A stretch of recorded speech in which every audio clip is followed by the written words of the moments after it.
Hello, everybody. Welcome us back to the YouTube channel. Here to review 2012. Hit that subscribe button if you're new. Leave a like if you enjoyed the video and comment down below your thoughts on the video. Enjoy. So 2012 is. I was scrolling through Disney Plus, and this had arrived on it, and I've watched this film so many times, but it's because it's such an easy watch. It's a 2.5 hour film. It's so intriguing because the topic in like 2010, 2011, that the world was going to end in 2012. So what did they do in 2009? Well, it was happening around that time. They made a movie about it because they knew everyone would watch it and be like, holy shit, this is all the stuff that could happen. Tsunamis and the ground apparently opening and lava being at the bottom. um, the world going to hell basically, and the rich and the smart and the powerful going on arcs. 2012 is a fantastic film, and it's crazy to say those words because this film shouldn't be as good as it is, but it delivers in so many ways. For starters, the visuals are phenomenal. You know, the way they somehow make it. I know it's a movie and you have to make it look realistic, but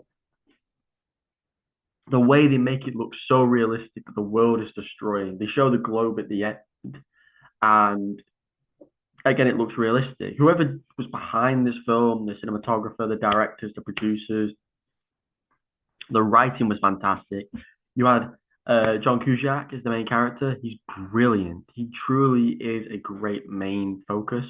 His family are brilliant. You see the development of Noah, his son, in the film, calling him Jackson for most of the film, and then he helps him out and supports him and sees how important and of how important in his life he is. And then you have, you know, the side characters, the guys they meet in China, the family that help them come together. You see so many um, moments of good humanity and being humane, and the battle between the scientist and one of the guys who works in the White House.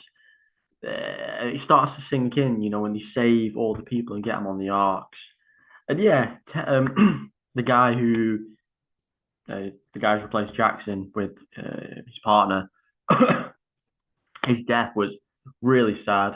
The Russian billionaire, his death was sad, but the way he saved his sons was brilliant. And you see how much of not of an arsehole he was, but he was just so adamant about getting on the ship, didn't care about anything else, and that was his focus. But he had nice moments. He was good, and I think it redeemed his character, and he went out on a high.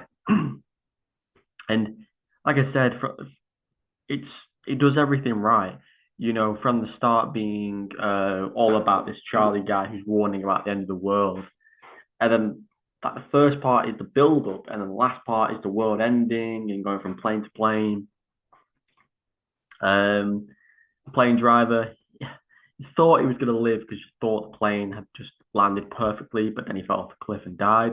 The president sacrificing his death, and the dad on the boat, which I'm pretty sure, and I didn't stay to watch the end, and I think there is a post-credit scene. He does survive, and that is one of my favorite moments because you go, this is a guy who, you know, he has to say goodbye to his son over the phone. You really wish he did survive, and I think he does. You obviously feel sorry for the lad in India. He was never picked up, and he's the reason why everyone that's on the arc knows about what's happening, you know. So he had to die with his son and wife in hands, and it was just quite emotional to watch. But you see the true passion and the emotion from everyone involved in this film. Doesn't matter how big their role is, but they all did it brilliantly. And I don't know what it is, but I think 2012 is a phenomenal film. It's a weird thing to say because there's no moments where you go, you see the craziness, you see little bits unfold, you see cracks in the ground, you hear it on the news. Um, you just see, and I like the start as well, how they go year by year in the build to 2012. It's a brilliant build when they first figured it out, but it took 3 years, and obviously the arcs were in the work for a while. But pacing wise, brilliant. 2.5 hours is the perfect fit for this film. I love how, Africa rose at the end and they were doing, it was very scientific, the film, and that's what I loved. It made you feel like it was all realistic. Obviously, I'm not into all my science stuff and in the intelligent aspect, I don't know what is real and what's not, but it makes you believe that there are ways for humanity to exist after the world goes to shit, basically. And it was brilliant when they opened the doors at the end and the air is becoming more breathable again after everything's happened. They're setting course for Africa. The world could repopulate and get back to normal, basically. And it's just funny that cars and stuff won't exist. It'll be just back to what it was all those years ago. And the world will live longer and restart. And it's crazy to think, you'd love to, no, you wouldn't want to see a sequel, but you'd almost love to see a sequel just to see what happens. What do they get up to? But overall, 2012 is fantastic. And this is probably the most I've ever enjoyed it, but it's always been a thoroughly good film. And this is going to be crazy for me to say because it shouldn't be this, but I'm going to give 2012 a 10 out of 10. It was perfect from start to finish. Casting, cinematography, directing, producing, writing. Um, it was just brilliant. Excellent. Go watch 2012. If you've never watched it, I highly recommend it. And I'll be back with more reviews very soon. Subscribe like as always. Goodbye.